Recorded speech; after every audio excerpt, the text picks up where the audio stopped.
Hey YouTube, it's Numistacker back with you today, almost at the end of lockdown number 2.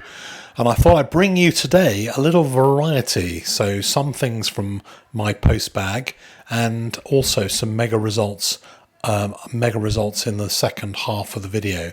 First up is a couple of little coins that have come to me all the way from Japan. So thank you very much, Suzuki, shout out to you. And these coins have, they entered circulation in Japan, I think at about the 5th of November to celebrate the Tokyo Olympics, which didn't really happen this year. So the idea behind these coins, they've got a face value of 500 yen, and one of them represents the Olympics 2020 in Tokyo, and the other one represents the Paralympics for 2020 in Tokyo. So fascinating coins, and I think that, you know, maybe in future years coins that represent the cancelled Olympic for 2020 might have some additional value.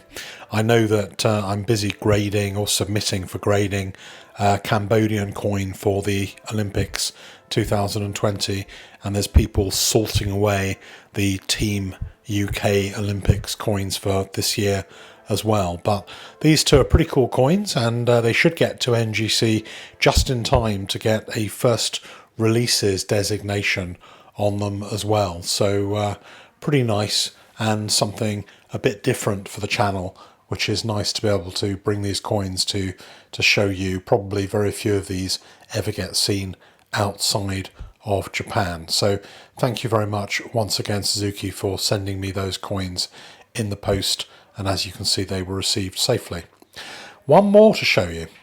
This coin has been sent in for grading with NGC. It's in a CGS slab at the moment, and I wanted to show this coin to you because Victorian Gothic florins are pretty much one of the best and most beautiful coins ever made. Certainly the Gothic crown, the Gothic florin, this particular era was absolutely beautiful in terms of decoration, and this coin is a very, very rare proof of record coin. So you hardly see any of these Victorian florins as proofs. They're usually circulation coins. They weren't made as proofs, and for some years there are a number of coins that are proofs of record. Even rarer perhaps than the proofs of record are coins like this. So in 1848 the Royal Mint had the godless florin, but this one is a pattern. So this was a suggestion as to the way the florin could have looked in 1848, and as you can see, the Gothic design won. But I think this design, this Victorian design, very, very floral, lots of different motifs, 1 centum, 1/10 of a pound, on the basis that the florin was really the first decimal coin.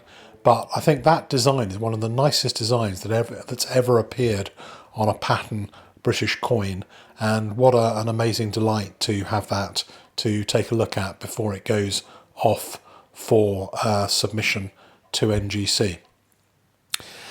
Before we get on to mega results, let's open another delivery today. This one came through from milled and hammered coins. You'll have seen milled and hammered on my channel before. I have a friend who buys quite a lot of coins from milled and hammered. He lives in another country, so the coins get sent to me. Lucky old me. They get sent to me to submit to NGC because he likes all his coins to be submitted. I know a number of people think it's a little bit strange, perhaps, to submit hammered coins to grading companies. But, you know, some people really like the idea and have their reasons for doing it, so don't diss them. And it does yield some nice hammered coins on international markets at auction as well, because those coins really need to go through the grading process to be accepted for sale at international auctions. So this coin that we're going to take a look at today is a half crown, and half crown is probably, half crowns and groats seem to be some of the most popular denominations, and everything Charles I is a favourite of milled and hammered coins.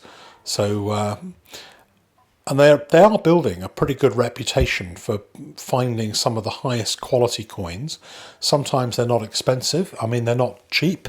As you can see here, 2,650, multiply that by 1.3 for those of you in America.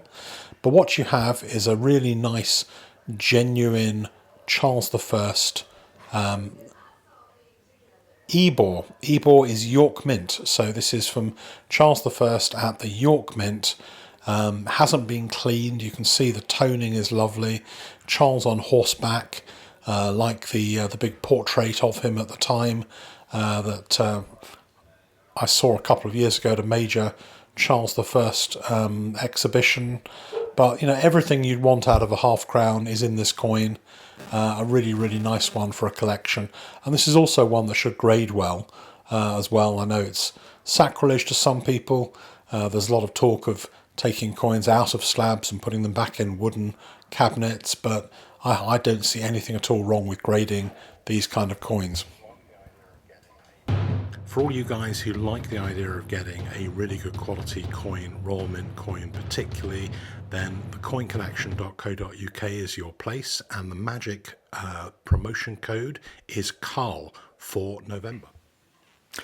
So I know that most of the people who watch the videos on my channel like seeing the kind of results that other people are getting. So one of the things that I do on the channel, if you're new to the channel, is mega results unboxing. So these coins have taken a couple of months. They've been submitted for grading to NGC, and they've come back, and we can now take a look at these coins and see what kind of results people got. So nice big coin. It was graded with a 68, which is not an incredibly good grade, but not bad. First releases designation for this one. This is the bond coin, quarter ounce gold bond coin. First releases, which a lot of people now try and slip in by grading quickly. This one didn't quite get the first releases. Bond 1, quarter ounce. This is the Wet Nelly, the Bond 2. This one didn't seemingly get a very good grade. I think there may have been a little bit on the surface of this coin, and sometimes you get that, and usually it doesn't result in a 68, 67. But you can see here, this one looks like it might very well have had a tiny scratch on the surface of the coin as well, and that got it a 67 grade. So a little bit of a shame that, but then in a way, it's still better to grade it because somebody's also always going to see the scratch. So you might as well put it in a slab anyway. Very nice sovereign there, 69, 1980 with a modern sovereign label. Very nice label. That one is unique to Numistacker. A 1980 half sovereign with a 70 grade. There really aren't very many 70 grade sovereigns for all years, particularly the early years. Christmas, well, it's coming up to Christmas, so these are pretty topical. So it's nice that they arrived at this time of year when we're all thinking about what to buy for Christmas. And if you watch my next video, I've got some suggestions as to collector's Christmas presents. But each year there's one of these silver 50p pieces produced. Gibraltar, a nice Christmas scene. I think it's a little bit more inventive sometimes than what we do in this country at Christmas, which is bring up another snowman coin. I quite like a little bit of extra creativity that's gone into some of the Santa coins, and a lot of people actually collect whole series of these Santa Christmas 50p pieces. So keep up the good work with those. Queen's Beast, the final one in the series, the White Greyhound of Richmond. In fact, it's not the final proof. The final proof is going to be the Griffin, but almost the final one in the series. Bond, James Bond, and it's James Bond 069 rather than James Bond 070 for the most part. If you see a 70 on these coins, that's pretty exceptional. And the 70 coins are doing really, really well at auction. So if you're lucky enough to get one of those, you can pop it into somewhere like the coin cabinet and it'll do pretty well as an auction buy. 69s, still popular, but not quite as good. Battle of Hastings, that's a 2016 gold 50p piece. The dinosaurs.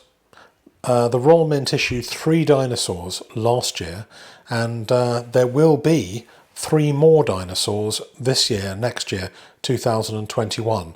So if you are a dinosaur fan, then 3 more dinosaurs can add to your 2020 dinosaur collection. So you're incredibly lucky for 2021. Non-dinosaur collectors may not be so impressed. This particular design, I think, is the one of the nicest and most innovative £2 gold designs the Royal Mint have come out with. Really like it, and not many of those around, and they seem to do very well. Here's another one, very famous World War I recruiting poster. Kitchener, your country needs you. Never noticed very many of those back in 2014. I think that's quite a rare one. 2017 World War I aviation. See a few of those being graded now. Still lots out there yet to be graded. The Basketball Hall of Fame coins. I must say I was expecting this coin to come with a special label and something a little bit special. I'm surprised that it didn't. I also asked for it to be done with the first releases, and it didn't come with the first releases either. It is an amazing coin. I mean, the way they do these convex, concave kind of coins, very impressive. The silver one got a 70. The gold one got a 69, which is a shame. But altogether, occasionally America does come out with a great coin design. This is one of those ones where it all works. I think this is one of the nicest coin designs they've come out with for a while. Some more sovereigns. 1980, you can always trust Britain to give you a good dose of gold sovereigns.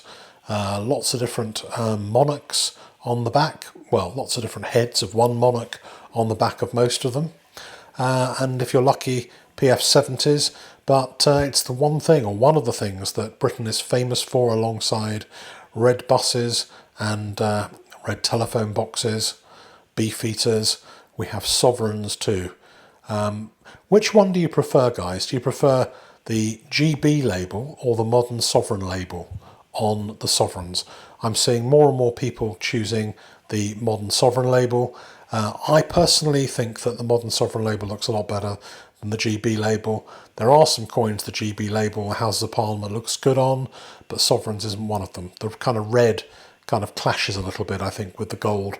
I think the modern sovereign one is better. 2015 half sovereign, 4th portrait. That was the year. Remember, there were 2 portraits. 4th and the 5th portrait were in the same year. It's where it crossed over and they produced 2 lots of coins. 2008. It's amazing how many times a sovereign comes back that's 2008 with a 2003 label. I think it must be very difficult to tell the difference without a magnifying glass between 2008 and 2003. Nice one. I like this one. I think that there is actually a big version of this on sale in the coin cabinet auction on Sunday, depending on when this video goes out. You may have missed it by then, but I'll try and get it out today. And then there's the Una and the Lion. So a lot of people waiting for the second in the Great Engravers series for December, or maybe it'll be January, but around about this time of year. Everybody's dying to know what the next Great Engravers coin is going to be like, and whether they'll be successful at buying one, because well, it's likely to be quite a good success as a release. Hawking. I think that's one of the nicest gold 50p pieces. Big favourite, quite low mintage. I think that one continues to do well. 69 doesn't particularly help it, but it still should do pretty well as a graded coin. This one's interesting. You don't see very many of these get a 70. This is the BU version of the 2002 Sovereign, and really unusual for one of these BU coins to get a 70. A lot of them get 69, so whoever's coin that is, they're going to be pretty happy with that. And this one didn't quite get the magic 70, but even 69 on one of these is doing very well. This is the same design as the proof one for 1989, but they released another lot of them outside the proof set as non-proof BU coins. The 2005, this one also got a 69, but very, very good choice. Which one's better? If you had a choice, would it be the Shield for 2002 or the Node Design Sovereign for 2005? There we go, another 70 on the James Bond #1 coin. That one kind of looks okay with the GB label. I don't think it doesn't detract really, because kind of Bond and Parliament and stuff, I guess they kind of go together. 1981 Sovereign in 70, not that many of those are made 70, so that did pretty well. 2009 Sovereign in a 70. You see what I mean about the modern Sovereign label looking a little bit more appropriate for Sovereigns. This one could have done a bit better. This is the 2015 Waterloo commemoration coin. A lot of people love the idea of Waterloo as a theme, but they must have seen some little mark on this coin to give it the 68, which is a shame because normally these coins will get either 69 or 70, so you always look for the extra little mark to see what made them give it a 68. One for Mr. 1967. Hi, if you're listening. A nice gold coin from Haiti. 1973 Haiti coin, woman with conch. Very nice. I don't know what the history of these coins is, whether they were made for somebody, by somebody else or on Haiti.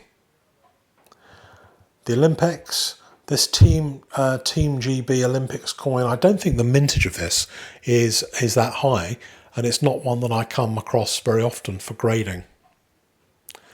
And the last one I've got to show you today is the 2017, and always a very good choice. If you're not sure which Sovereign to buy, go for the 2017 first, because that's the one that has a lot of interest. Whichever one, Pied Fort, Strike on the Day, regular Sovereign, all those proofs, you can't really go wrong, and prices are on the up. Hope you enjoyed that, and back with you soon.